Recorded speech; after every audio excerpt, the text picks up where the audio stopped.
Bonsoir mes frères et sœurs en Christ. Contre Dieu vous bénisse richement et vous accorde cette grâce de tout l'aimer, de toujours l'adorer malgré l'esprit de la vie auquel nous sommes tous exposés. Aujourd'hui, nous allons continuer l'enseignement sur Dieu ne tente pas ses enfants, mais il les teste. J'ai fait une vidéo là-dessus, il y a de cela 2 jours, dans laquelle j'ai parlé vraiment de comment Dieu nous teste au niveau de l'amour, comment être patient et bien d'autres petites choses. Dieu, en effet, est notre papa.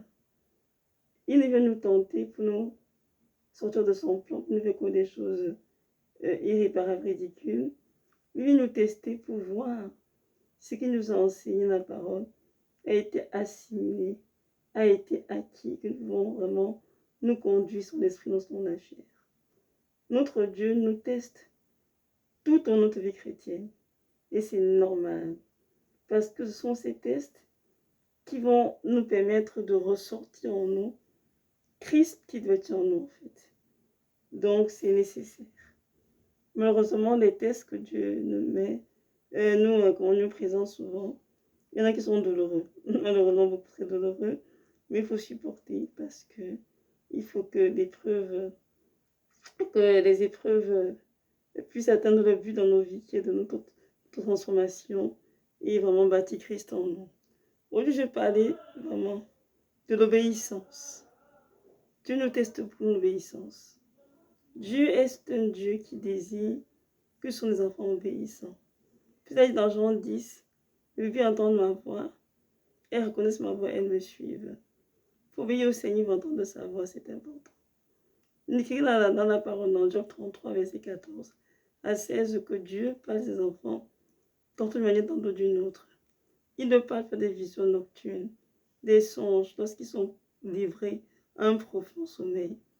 Pour des avertissements et faire un soin des instructions.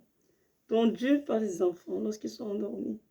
Mais il faut capable de discerner ce que Dieu dit et ce qui est du diable. Lorsque Dieu a parlé, qu'on a entendu et que c'est clair, nous devons absolument obéir.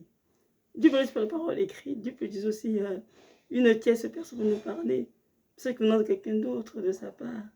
Donc les cas de figure, nous devons tout simplement éprouver pour nous assurer que les esprits en jeu sont de Dieu et ensuite nous devons obéir.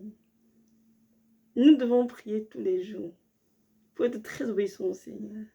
Parce que l'obéissance, c'est ce qui me mettra dans notre paradis. Si on n'obéit pas au Seigneur, on ne peut rien faire. Nous devons se taire. On sait du plan du divin et très souvent, beaucoup finissent bien l'enfer. L'obéissance au Seigneur peut être de mise. Rappelons-nous nos rois Saül, qui a obéi au Seigneur plusieurs fois. Lorsqu'il fallait ce que les Amalécites, il n'a fait qu'à sa tête. Après, il a dit que le peuple lui a mis la pression. Mais à un moment donné, le Seigneur s'est mis en colère et a donc arraché la royauté des mains de Saül. Ils sont tous comme Saül est mort, lui et son fils. Comprenons bien que l'obéissance est très importante. Et dans Matthieu 7, verset 22-23, le Seigneur dit: beaucoup diront: Seigneur, Seigneur, n'avons-nous pas produisé en ton nom? N'avons-nous pas fait des miracles par ton nom? N'avons-nous pas guéri des malades par ton nom?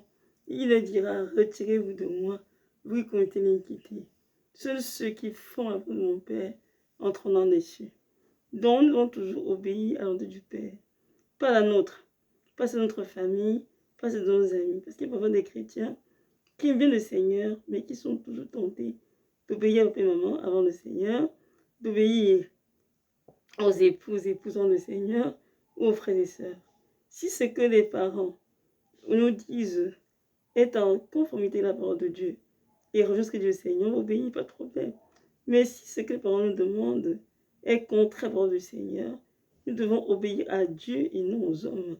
Et même Pierre l'a dit dans le livre des Actes, lorsqu'on les a fouettés, Pierre et Paul, de prêcher au nom de Jésus, on a dû l'arrêter de prêcher au nom de Jésus, mais ils ont dit: mieux vous obéir à Dieu qu'aux hommes, parce que Jésus avait dit: continue de prêcher par mon nom, car il y a un grand nombre de personnes à sauver dans cette ville. Ils ont continué de prêcher pour le Seigneur, même si les sacrificateurs, avaient dit non. Mais ils continuent, les pharisiens exactement, avaient dit non. Mais il continuait de prêcher parce que Dieu l'avait ordonné. Chaque homme veut arriver à ce stade, capable de faire ce que Dieu attend de lui.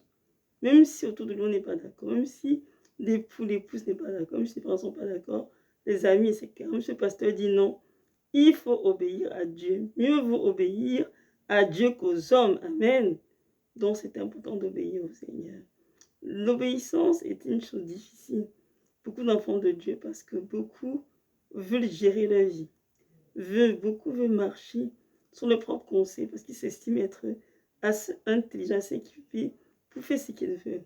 Or que ce n'est pas vrai. Normalement, les hommes de Dieu, l'homme du Seigneur doit nous abandonner à lui, être comme des enfants dans ses saintes mains, avec qui diriger nos vies. Je prends un exemple. Dieu te dit, cet été, je veux que tu restes tranquille, dans le pays où tu vis. Je vais te faire une chose avec toi. Mais non, t'écoutes pas. Tu ne peux pas faire ton vie, c'est ton billet, et tu t'en vas peut-être dans ton pays natal. Dieu t'a dit non, ne bouge pas. Bien que tu aies l'argent, bien que tu aies des moyens de t'offrir ce voyage, je te demande de rester tranquille. Mais beaucoup n'obéissent pas. Beaucoup font que leur tête parce qu'ils ont les moyens, parce qu'ils ont tout ce qu'ils désirent sur terre. Ils font ce qu'ils veulent. Il faut obéir au Seigneur. Comme les enfants de Dieu sont fait écouter leur vie ainsi, parce qu'ils ont envie d'obéir au Seigneur. Combien ils sont très nombreux.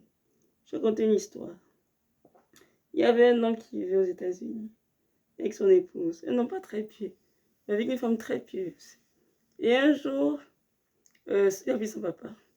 Il devait aller en Afrique pour l'enterrement. Ses frères ont eu l'impression d'aller en Afrique. Tout le monde n'était pas rentré. Et son épouse, en plan, lui dit, dis à ton mari de ne pas voyager, de ne pas aller en Afrique. De participer s'il veut, mais de rester loin de tout ce qui se passait là-bas. De rester aux États-Unis. Elle appela à son mari, il n'a pas écouté. Il écoutait ses frères qui étaient en Europe, tout ça. Il a voyagé, il est allé en Afrique, dans son pays natal. Il a fait les obsèques de son papa. Donc il est retourné aux États-Unis, ça fallait le chercher à l'aéroport. Et en chemin, il a commencé à pleurer. Il est mou de tête. Il lui a donné du Tylenol. Ça n'a pas pesé du tout. Ils ont dû des gifles pour aller à l'hôpital tout de suite. Parce que les poumons étaient très violents. Arrivée à l'hôpital, elle a fait appeler ses enfants pour dire ça n'avait papa, je suis à l'hôpital et tout. Avant que les enfants n'arrivent à l'hôpital pour voir le père, il était décédé. Et c'était ça que Dieu a dit à son épouse, de lui dire de ne pas voyager, même si c'était de son père, de rester tranquille aux États-Unis. Il n'a pas écouté. Le fait d'avoir désobéi au Seigneur, il a coûté la vie. Et c'est très dommage. Combien d'enfants de Dieu ont écouté la vie ainsi? Mes frères et sœurs, dites-moi. Combien d'enfants de Dieu parce qu'ils ont désobéi au Seigneur? Parce que Dieu a dit ne fais pas s'ils ont fait. Dieu a dit prends la route A, ils ont pris la route B. Dieu a dit pour le moment, ils ont forcé. Non, mes frères et sœurs, ça ne marche pas comme ça. Nous avons été créés pour Yeshua. Comme l'écrit dans 1 Corinthiens 6, 19 à 20. Notre corps est l'âme du Saint-Esprit. Nous apportons plus à nous-mêmes, nous apportons à Christ. Nous devons glorifier Dieu dans notre corps tous les jours. Autrement, nous devons faire sa volonté tous les jours. Et faire nos efforts possibles pour obéir ce qui attend de nous. Il peut arriver qu'on désobéisse, qu'on se trompe, il n'y a pas de problème. Hein? Il faut juste se repentir et revenir sur notre chemin. C'est ça qui compte pour le Seigneur. J'ai même dit ici qu'on peut avoir une vie chrétienne sans désobéir ou sans faire des erreurs, parce que je vais dire, il peut arriver qu'on désobéisse, mais moi, il m'est arrivé à moi, Evelyne, désobéir au Seigneur. Et les conséquences ont été très graves. Alors moi, j'ai appris dans ma vie que ce que Dieu a dit non, c'est non, obéis. Si tu dis oui, tu vas. Si tu dis attends, tu attends. C'est mieux pour toi. Parce que si tu forces dans le chemin dans lequel tu vas envoyer, tu risques d'être dans une grande désolation. Et ça, quelques années, je suis tombée enceinte de mon premier fils. Dieu m'a dit, je veux que tu te taisses, que tu as ces grossesses secrètes. Je vais à l'étranger. Je dis, Seigneur, comment je peux garder cette grossesse entre ton mari et moi, alors que toutes mes copines appellent notre famille pour dire combien elles sont enceintes, tout le monde est fier et tout. Il m'a dit, ne fais pas cela dans ton cas, parce que tu es entouré des choses pas très bonnes. Et je fais obéir. J'ai obéi un petit temps, mais après j'ai relâché. Je commençais à dire à ma mère, j'ai dit à ma mère. Et donc elle avait divulgué comme d'habitude dans la famille. Et elle se tombait dans les oreilles des personnes qui faisaient la sorcellerie. Et dans mes rêves, moi ici, dans que j'ai fait des rêves. Le premier rêve que j'ai fait, j'étais enceinte, mais je ne savais pas que j'étais enceinte. J'ai eu juste un retard. Et dans le rêve, quelqu'un m'a dit, Evelyne, tu attends un enfant. Ce sera un garçon, mais si tu t'amuses, à l'accouchement, tu ne survivras pas, ni toi ni le bébé. Et quand j'ai eu ce rêve, je t'en ai fait le test si tu es vraiment enceinte. Et lorsqu'on a fait l'échographie de 5 mois, j'en ai effectivement un garçon. Donc tout se place en place. Donc quand je me donne de me taire, de ne pas dire au nom de ma famille, c'est mon propre bien, me protéger. Mais je n'ai pas compris, je ne sais pas ce que Dieu a demandé. Je suis donc allée divulguer. Et voilà, lorsqu'il est né, mes frères sont en Christ, je ne veux pas de détails, j'ai tellement souffert. Et j'ai été très malade. Ni était l'intention du Seigneur, je n'ai pas pu suivre. Certainement pas. Parce que mes médecins étaient dépassés, contrariés, choqués. Parce qu'ils ne comprenaient pas ce que c'est mon corps. On a du sang, des poches de sang. Durant la nuit, maintenant, on fait des tests, rien du tout. L'hémoglobine toujours à 40. Rien n'avait augmenté. Il demandait qu'est-ce qui voit le sang dans son corps. Où va le sang qu'on lui donne? Ça a pris du temps pour qu'on mette la main sur ce qui n'allait pas dans mon corps. Je ne suis pas ces détails, je suis de mon témoignage ici. Je suis montée comme j'ai désobéi et j'ai eu des sueurs froides. J'appelle le Seigneur, en tout cas. Il faut toujours obéir au Seigneur. Ne faut jamais, mes frères et sœurs, désobéir au Seigneur. Lorsqu'on nous voit clairement, lorsqu'on est sûr que Dieu a parlé, je vous encourage fortement à faire ce qu'il vous demande, même si vous ne comprenez pas. Vous comprendre plus tard. Obéissez seulement. Et vous verrez sa gloire dans vos vies. Amen. Notre Dieu est un Dieu bon, il est vivant, il est puissant, notre Père, il nous aime d'un amour inconditionnel. Et il est là pour nous soutenir, pour nous fortifier. Il est là pour nous aider à marcher sur la vie éternelle. Allons à lui, demandons la force d'obéir. Comme notre Père Abraham, qu'on a offert Isaac en sacrifice. Après, on obéit. C'est lorsqu'il arrive au sacrifice que Dieu a dit. Alors, je te testais, ne fais pas cela. Tu as ton enfant. Il a pourvu une brebis pour le sacrifice. Mais nous sommes d'accord qu'Abraham a obéi jusqu'au bout. Donc, il est important de comprendre que Dieu a nous testé, nous l'obéissance. Pas une fois, pas deux fois, à plusieurs reprises. Et nous devons faire des efforts pour passer nos tests pour réussir notre obéissance. Amen. Il y a des fois, j'échoue, hein, croyez-moi, lamentablement. Et là, je vais dire, je prie, Seigneur, pardonne-moi. Mes prévenus, je vais écouter, Seigneur. Je te demande pardon. Et comme Dieu est toujours miséricordieux, il pardonne toujours, il me donne de me relever et de continuer la marche. Mais nous devons vraiment faire nos efforts pour être des chrétiens obéissants. Car notre Dieu est un Dieu fidèle. Car notre Dieu est un Dieu bon. Car notre Dieu est un Dieu qui prend soin, qui veille au grain. Il a assis son trône, hein, et il voit exactement ce qui se passe sur cette terre. Il sait, il connaît les embûches de Satan, les pieds qui sont tendus, le moment de nos familles qui sont des sorciers. Il voit toutes choses. Donc, ce qui te dit non à telle chose, écoute-le.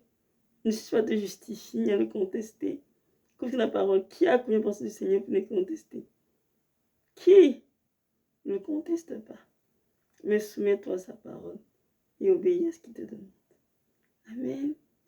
Donc, on est là aujourd'hui là-dessus. Je continue l'enseignement sur les tests avec notre caractéristique plus tard.